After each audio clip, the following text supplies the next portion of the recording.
Hi guys, it's Simon Bashford here, answering some questions on pantomime for the Pantomime Archive, which it's my pleasure to do. I'm sitting actually in my hallway at home in front of what I call my Harlequin wall, the Harlequin Theatre in Red Hill, where I've done pantomime for the last 7 years. I've got some memories here behind me. This lovely Harlequin picture was done for me by a friend, and above that, if you can see, if I tilt this up, you can see some pictures of memories of different pantos with me and Neil Wheatley and Abigail Welford and the gang. So yeah, we're in good company sitting here. Now, what's the first question we've got here? Okay, goodie or baddie, which is the preferred role for you to play in panto? Well, honestly, I like both. I played Ugly Sister for about 20 years in pantomimes up and down the country. So that's playing a baddie, of course. A baddie that you love to hate, so you can have fun with them as well. But predominantly, it is a baddie role, and I loved playing Ugly. That was great.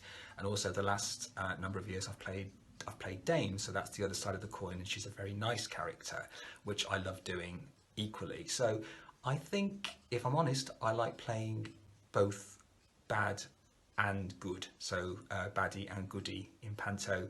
I've enjoyed both experiences, if I'm honest. Okay, question 2. If you could appear in pantomime with any celebrity, living or dead, who would it be? Well, I would love to do a pantomime again with Danny LaRue. I worked with Danny a few times and actually did Danny's last pantomime with him in Croydon, which was a great experience. So I would love to do another one with Dan. That would be lovely. And also, I would love to do. I would have loved to have done pantomime with Barbara Windsor when she was performing in Panto. I nearly did one year. It was such a shame. We were actually booked to do a pantomime, which sadly in the end was cancelled because Barbara wasn't too well. So it never came to be, and I was quite sad about that because she's one of my all-time favourite pantomime performers, and it would have been a joy to have the opportunity to do a pantomime with her. So probably Danny and Barbara, and on the same bill. Wouldn't that be great? So yeah, those are my choices there. Okay, question 3. Prior to COVID-19, did you have any plans and how has it affected you? Well, yes, I was. I am booked for pantomime. I can't say where because it hasn't been announced yet, and I'm sworn to secrecy. But yes, I am booked for pantomime. Whether it's going to happen, I don't know. None of us know. We're in that situation where, it's in the hands of the gods, really. But I honestly don't know whether it's going to be possible to do pantomime this year. But yeah, I am booked. But actually, this year, before COVID, wasn't a great year for me. I had actually decided at the top of the year to maybe not do pantomime this year. And I did actually announce on social media that I wasn't going to do panto because of personal situations during the year, family loss, and I was going to have a year off with my family. But honestly, with lockdown and being in self-isolation and not being able to have a year mapping out as it normally would do, made me really realise that I would miss pantomime terribly if I was able to do one and then didn't do one. So I was lucky enough to secure a booking, and that's where we are. So fingers crossed, we will be able to perform in Panto this year, but honestly, not 100% sure about that. But fingers crossed for us all. Okay, question 4. Did I watch pantomimes as a child, and what are my earliest memories? Well, yes, I did go every year to the London Palladium with my family to see Panto. And my earliest memory was my dad taking me to see Jack and the Beanstalk at the London Palladium. Frankie Howard, Alfie Bass, Dora Bryan, Mark Winter. It was a fabulous pantomime, and I was only a kid, but I very much fell in love with Panto from that point, and we did go as a family to see many pantomimes and Christmas shows at the Palladium following that.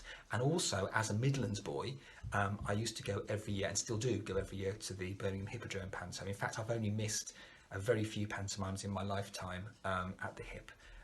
So I do go every year to see the Hippodrome Pantomime, which is fabulous. And I'm a patron of the Hippodrome now, which makes me very happy as well. So yeah, between the Palladium and the Hippodrome, those are my very early and go-to pantomime houses and memories as a child, and also during my life as well. Last question. Anybody in pantomime that I haven't enjoyed working with? Do you know, I've been really lucky in Pantoland. I've worked with some of the best people, lovely celebrities, lovely fellow actors in the show. Never had a real problem. There was one year that I worked with somebody, and it was unfortunate because we'd been put together by the management. We had to work very, very closely together as a double act, and we just didn't get on. And it was, I'm not going to say who it was. That would be unfair. But we just didn't get on, and it was a shame. And the crazy thing about it is that we got really good reviews, which always made me laugh, because if only they'd known that we didn't see eye to eye off stage. But yeah, it was a shame, but it taught me that certainly when you're in a double act, or when you're working very closely with an actor on stage, it's really important that you know that person, or you are part of that decision making, and not just saying, yes, I'll work with that person, and being put in that situation by the producing management. So I was young, it was a big management I wanted to work for, and it was a learning curve. But hey ho, that's the only experience that has not been a happy one, or as happy as it could have been, during my 37 years this year. So Panto. So I'm lucky in that respect. Well, there we are. There's my answers. I hope they are okay, and it's been a joy to do. Please follow me on Twitter, CyBashDame. I've got lots of pictures and pantomime memories that I've been posting during lockdown. I found a lot of photos and show bills that was all tucked away, and it's been really nice for me to actually share those and put them out there. So please, if you want to have a little look at those, please do. And also you can go to my website, simonbashford.com. So there's lots of bits and pieces on there too. Take care of yourselves. It's been a pleasure talking to you, and I'll see you in Pantoland, hopefully. Oh yes, I will.